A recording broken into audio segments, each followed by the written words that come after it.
What a game to start the NFL season. I hope you guys made some money because we went over a lot of winning plays. I tallied it up in the video picks on Thursday and Friday because we did two videos for that first game just because we had the time. 12-3 in picks. So we talked about PrizePicks plays. We talked about a Betr play. We hit a 20x play on Betr, the one I gave out on Thursday. And then we also went over an Underdog play that our touchdown play, our vulture protected thing over on Underdog. We hit our first leg. Derrick Henry gets in the end zone first of the season. So, a lot of fun last night. The game was incredible. Likely's toe needs to be a lot of very Kevin Durant-esque there. If he has a half inch less on his shoe or whatever, he's in there for a touchdown. We're probably going to overtime, or they're winning it on a 2-point conversion there. So a lot of fun. We got another game tonight, which we're going to talk about in this video. And then Sunday's right around the corner. I want to do college football videos. I'm in a state that actually doesn't allow sports betting on college players, so player props on college players. But I'm going to do my best. Some weekends I'm going to travel to a state that I will be able to do that. So can't bet on it for tomorrow, but we'll do a video for football Sunday because we got a lot to talk about. If you're new around here, definitely go ahead and subscribe. Leave the video a like, comment something down below. Let's talk Packers and Eagles. But first, let's show off some green. This was a slip I gave out in a video on Thursday. So if you watched that and you tailed, we hit over on Betr. This is why you want to be on multiple different platforms. Betr had a free square, 0.5 completions for Mahomes. Obviously, he's going to go over that. We paired that with Butker. Hopefully the offense was running. It was a high-scoring game. He gets that. Mark Andrews, I was fading him all throughout, the week, and he ended up being a no-show. Likely almost seems like the better tight end for them. He's quicker, and Andrews, I guess, doing a lot of blocking. Worthy, got a touchdown on the ground for like 20 yards. I was like, oh God, is that gonna be it for him today? Nope. How about another touchdown in the air? I forget how many receptions he had, maybe only 2 or 3, but he gets for 47 yards, sneaks over that 44.5-yard line, and then Zay Flowers definitely the number one target on the Ravens, other than Likely. So Likely, Andrews, and Flowers. It looks like that's the offense in the air for the Ravens, and nice 20x there. I wanted to show the PrizePicks plays we went over, so we also did this Betr slip. Derrick Henry came out rushing a lot of the time, but they played from behind most of the game, so it's slowed up there, only ending with 13, and then Rice went over easily. This is another slip we gave out in yesterday's video. Lamar, after the interception to end the first half, or I guess like 2 minutes left in the first half, Lamar gets to throw a few more passes there. That hurt us, and then obviously the last drive of the game, him trying to win that game. C snuck over, but Kelsey, didn't do much. Mahomes doesn't do much in terms of passing. And then we got over here, we went 4 for 5 with Mahomes passing attempts being the one that hurt us over there. So again, a lot of green, 12-3 on the day. Don't want to forget about the Underdog slip that's still going. We talked about this in yesterday's video. The vulture protection thing is very confusing. You can go check it out on Underdog. But essentially they're saying that if a quarterback or something goes in and rushes a touchdown that one of the running backs probably should have gotten, and that's what you lose your slip on, then they're going to refund it. So I just took the top running backs with also good rushing quarterbacks, and hopefully this works out for us. Derrick Henry, first touchdown of the NFL season, so didn't have to sweat that very much. We got Saquon tonight and then Jonathan Taylor on Sunday. So we'll see how that one goes. But hitting the ground running here during the NFL season. There's a ton of other stuff to bet on also. We had a nice 5 for 6 over on our play right here. Just waiting for Devontae Smith. It would be a nice 25x. I'm not someone that plays 50 slips a night either. I'm very meticulous with my lines. Maybe with football I'll play a little bit more, but I'm not just showing you the winning ones here. We just had a really, really good day yesterday. So, you see Counter-Strike in here. You see WNBA, MLB, football. I like to get, market value, go off what I see from, the past few games, check out Outlier, look at hit rates, look at the matchups and everything like that. But then for football specifically, I will, stack, think about game scripts and run it like that. We want some correlation on those slips. So, long intro, but I want to show you guys we had an awesome day and going to try to continue that momentum going into for tonight's game. All right, so we're going to start over on PrizePicks, and the first play of the day, just because I'm trying to manifest it, is going to be Devontae Smith under 5.0 receptions. The line's still over on PrizePicks. It's the same, and I still like it. I can definitely talk myself into it. It's a 1.5 point spread in favor of the Eagles, but I do think they're going to win this game. I think they're going to control this game, and they're at home. So a lot of those things for DeVonta Smith have turned out for him going on the under more often than not. So not only that, they got a lot of run options. They got Hurts, obviously, and now they have Saquon Barkley. So I think they're going to be experimenting a little bit. I think they're really going to exploit the bad rushing defense of the Packers here, and the Packers have a better pass defense. So a lot of factors that I'm seeing are going into this being a more run-heavy game. I think Saquon Barkley is going to have a really good game. We'll talk about his fantasy score a little bit later, just because I think it's way too low right now. But yeah, DeVonta Smith, I am manifesting this, so I hit the 25x, us in the Discord, whoever tailed in the Discord, so that would be awesome. But you start looking at it. He's 1.5 point spread. I think the Eagles come out, control this game, especially being at home. You see the hit rate at home for DeVonta Smith, 63% of the time going under this. I'm not saying he's going to have 1 reception, 2 receptions. He'll probably be right around that 4, but he has to have 6 to hurt us. Even if he gets to 5, we got some push potential right there. Then you look at games that just in general, games that they've lost. So, if they aren't going to be winning this game, if they're not going to be leading this game, that's what's going to hurt us. So if the Packers come out and get a lead, they're probably going to be throwing the ball a little bit. DeVonta Smith probably getting a boost with Dotson now. We might see Smith a lot more in those slot passes, slot receptions for him, slot targets, and that could hurt us. But I do think they're going to come out, win this game, and in games they've won by the spread by 2 points, it's a nice 55% hit rate. So I do like this, and then start thinking about Saquon, start thinking about Hurts on the ground. It's a lot different of an offense here. So obviously Swift had a great year last year, but Saquon's probably a different animal. So kind of fading Smith here. Maybe it'll be a little bit sloppier. It is the first game of the season, so really manifesting this one, but also the best market value play right now on PrizePicks. If you look at DG Fantasy real quick, DeVonta Smith under, they're giving it a 53.07% chance to hit. Why is that? Everyone else is sitting at 4.5, and it's nothing too crazy on the over or anything like that. So yeah, we'll take the cushion at 5, some push potential, and hopefully it doesn't get 6, and hopefully the Eagles come out, run the ball a lot, and have a lead for most of this game.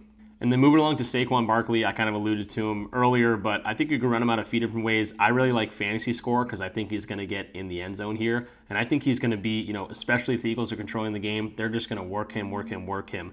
And he should be excited. He's on a new team, championship aspirations, kind of like yesterday with Derrick Henry. And if you don't like the fantasy score, I do like receptions at 2.5 or some push potential if you want to go targets at 3. Those both look pretty good as well. But let's take a look at his outlier page, kind of running into the same thing as we just went over with DeVonta Smith. If they are winning this game, yes, I know he's not in the Giants anymore, but when you can see when his team is winning the game, they really put the workload on him. So, winning by 2 or more points, 5 of 6 games last year, and he dominated his fantasy score when that stuff did happen, including the game against the Green Bay Packers last year where he had 24 fantasy points. So some recent history against this team, if they are controlling the game, like I think they will, we should see a lot of Saquon. And you start looking at the defense, they have a pretty good, not top-notch, but pretty good passing defense, but the rushing defense last year was pretty bad. So I think they're going to exploit that. I think Barkley's going to get a lot of carries and hopefully gets in the end zone because of our underdog play. Barkley 0.5 rushing touchdown. So got a lot riding on Barkley today, but I think he gets over his fantasy score. And again, if you don't like that, I think some dump passes to him is pretty inevitable. He's pretty consistent in that field. We saw how efficient Swift was sometimes in that game. Sometimes 8-10 receptions even. But Barkley's even a little bit more consistent with getting 3-4 targets and usually converting at a pretty high rate. So Barkley at 13.5 fantasy points. It makes sense together too. It's a nice little stack. If we think they're going to control the game on the ground, Barkley's going to get more touches. If we think that also, Smith might not get as many. So really liking this combo here with the first 2 picks on the Eagles side. All right, so then moving along to the Packers side of things, and this is where it gets difficult for me. I do like Jordan Love today, and I'm very torn between his fantasy score or his passing attempts. Both are favored on the over in terms of market value. Taking a look at DG Fantasy, you see 52.72% chance to go over is what they're saying their calculation is.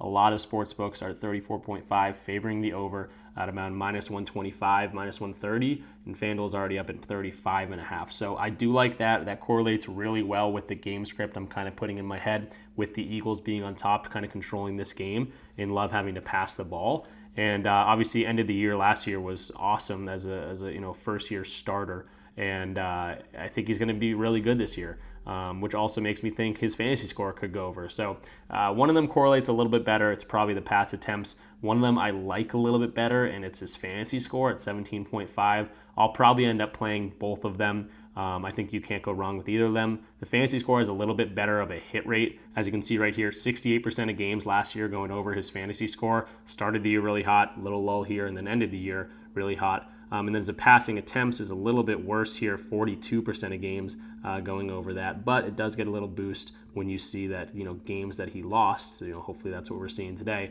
56% hit rate, ended the year really, really consistent on going over that. So I think they're both interchangeable. Again, probably going to run the pass attempts here just in this stack, just because we're trying to correlate it a little bit. But I'm probably going to be running Jordan Love's fantasy score somewhere else. So I want to throw that in. It's the best market value play right now. It goes really well with this correlated stack. And the last thing I want to point out is the defense of the Eagles. One of the worst passing defenses last year. They do have a new defensive coordinator that has a pretty good rep of getting his team ready and locked in on defense. So we'll see how different they are this year. But it is good to see that they are going up against a team that gave up the 31st most passing yards per game last year. So hopefully we see a lot of attempts from Jordan Love. Again, I guess they were literally the last ranked team, 32nd ranked in pass attempts against last year. But again, new defensive coordinator, new year. We'll see what happens. But yeah, really liking Jordan Love in this combo is really, really well. And then moving along to the combo here on the Packers side of things, I'm going with Luke Musgrave, a couple different lines here that I like, and it's because of the Fangio scheme. He is very good at taking away wide receivers, and that's who killed the Eagles last year. Tight ends, they were ranked 20th in passing yards against. For wide receivers, they were like second to last. So they were getting killed by wide receivers. That's what's going to be the focal point of their defensive shift if they're going to get any better this year. And I think Musgrave's going to be able to eat up the middle. And again, Fangio has a very good history of taking away wide receivers and not as much tight ends, the focal point there being. So Musgrave, I think, is going to be able to do really well. Not only is his market value looking really good, I'll pull up his odds jam right here. A lot of people at 26.5. We see PrizePicks is at 25.5. Underdog is already at 26.5. Pinnacle's at 26.5 and favoring the over here. So I do really like that. And then his receptions line, that's why I have them both pulled up here. I think you can't go wrong with either one. If he's going to get 3 receptions, he's probably going over 25.5 yards and vice versa. And we saw that all last year. 62% of the time he went over this, and 62% of the time he went over his receptions line of 2.5. So yeah, I like Musgrave. I think he's the great combo. Really looking into the Fangio scheme here and kind of thinking about, them taking away wide receivers. That's going to be the focal point of the change in their defensive scheme. And I think Musgrave should be able to be the beneficiary there. So not only do they have a good connection, but I think I really like this if there's any sort of shift in defense than we saw last year from the Eagles. So yeah, I think that's going to do it for today's video. Not going to branch out into Betr or Underdog picks because this video is already pretty long. But if you're want to get in the Discord, link in the description for the Discord, come check us out. We're always active, always talking sports, talking plays. We have a lot of fun in there, and it's a good group of guys. Don't think there's any girls in there, but yeah, good group of people, and we have a lot of fun. So check us out. All the links in the description for any of the tools I was using. DG Fantasy is awesome. You're going to see me using that every video. Same with Outlier. Check them out. I have a bunch of promo codes for PrizePicks, Underdog, Betr if you're not on any of those. Chalkboard is a good one today. They have a ton of discounts, 6 discounts today. They call their 6-pack, so definitely check that out. And also want to quickly show the different payouts for this line if you want to mess around with it, because we talked about different lines for different people. If you want to go to Jordan Love's fantasy score, I think the best combo for like your best buck, you see 20 for 180. This is a 9x play. If you do go the fantasy score for Jordan Love, which I kind of like a little bit better, it just doesn't correlate as much in this stack. If you go fantasy score, this is going to be 190, so it's going to be a 9.5x. If you mess around with this a little bit more, I wonder if you go with Musgrave's receptions, if that's going to be any different. Still 190. Yeah, but you can mess around with this. I'm pretty sure one of them, if you went receptions for Musgrave and pass attempts for Love, I think that's going to be the lowest one. If we go pass attempts, yeah, 170 there, so 8.5x. So again, mess around with that a little bit. All the plays I talked about, I really liked. And for a final one, I guess I'll put it in there. I think it's going to be Love at the pass attempts, just because I like the stack a little bit more. I'm 100% playing his fantasy score elsewhere, and I'm going to have a lot on Musgrave. Just again, I think the Fangio scheme is just weak against tight ends, and there's going to be a big shift in trying to limit the wide receivers. I think Musgrave's going to eat. So I think this is the official slip right here. Devontae Smith kind of fading him on the under receptions. I think Saquon is going to be the guy, workhorse for him today. Hopefully the Eagles, control the game. And then the other side of things, a lot of passes from Love trying to get, back in this game, and Musgrave being the biggest beneficiary there. So just future Rich butting in here real quick. I ended up playing both of them for 0.5 units. It was a good compromise. So the official one, if you can only play one, pass attempts and receiving yards, and then Jordan Love's fantasy score and Musgrave's receptions. Sorry for the longer videos. I do want to make them, 10 minutes long. Let me know if it's too long, if I ramble a decent amount, but I do like to show you guys as much data and stuff as possible. So yeah, that's going to be our official play. And get in the Discord, check out any of the apps. You use my promo codes, you get a free month of the Discord if you sign up for PrizePicks, Underdog, Betr, Sleeper, Chalkboard. All the information in the description of this video. But yeah, DM me on Discord, say hey, use your code, and I'll get you that free month. It's a lot of fun, very active, and some good people in there. So I'll see you guys tomorrow, and good luck on your bets tonight, and happy Friday.